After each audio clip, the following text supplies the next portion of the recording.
Habang nagsuswimming kami, biglang may mga sumugod na dark system. Sino pinakamalakas sa inyo? Sino?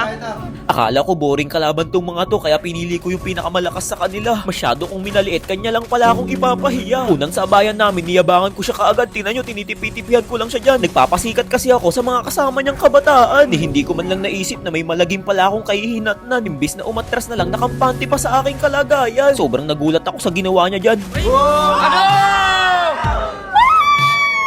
Medyo hindi ko nagustuhan yung pagsigaw-sigaw niya sa harapan ko. Sa buong buhay ko ng pakikipag 1v1, siya lang ang gumawa sa akin nito. Pero hindi ko siya masisisi kasi may galaw naman siya. Kumbaga pag pinagtiyagaan ko to, pwedeng-pwede na. Mapipitas niya ulit ako dyan guys at halos ako'y mapatulala.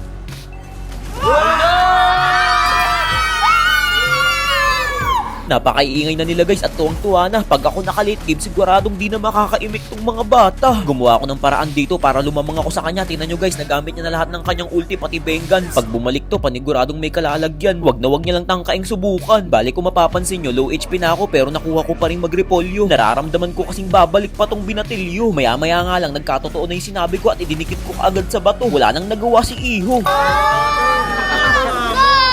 Nang makita niyang lamang na ako guys, halos hindi na siya lumabas sa tore. Para bang umaali-aligid lang sa puno na tila kapre. Nang di na ako makatiis at makapagtimpe, pinasok ko na lang.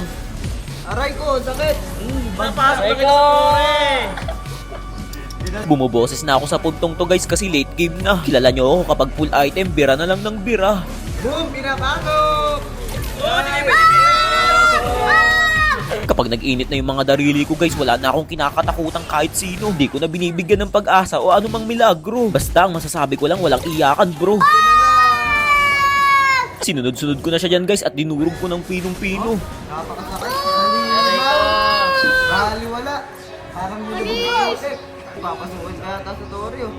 Bilib na sa akin yung mga kasama niya sa part na to guys. Paano ba naman kasi napakaangas niya kanina at halos mapuno na ang bida. Ngayon tanggapin niya ang inipon kong enerhiya. Papasukin ko nga sana guys pero wag na lang, pinatagos ko na lang sa minions, biglang napas lang. Kala ko minions! 7-2. Balak ko sanang i-spawn trap siya dito guys pero hindi ko kinaya. Hahayaan ko na sana pero magugulat kayo sa naisip niya. Pumatras na nga ako pabalik dyan pero nilapit niya si Dexter. Binawasan niya lang pala yung buhay ko sabay pasok. Grabe, pinalamon ako ng maraming alikabok. Ano? Wala kang bisa, boy! Wala kang bisa, boy! Bali dito guys, buo na yung decision ko na tapusin siya sa ayaw niya o hindi. Endable malala talaga to kapag siya ay nagkamali. Nakakatawa nga guys, sa sobrang takot niya sa akin, hindi na nag-dip. Inantay niya pang makalapit yung mga minions ko. Naku po, dyan ka mayayari. Habang nagbibuild ako, unti-unti na akong napapangiti. Isipin nyo, natanggap ko tagumpay siya, pighati. Patayo.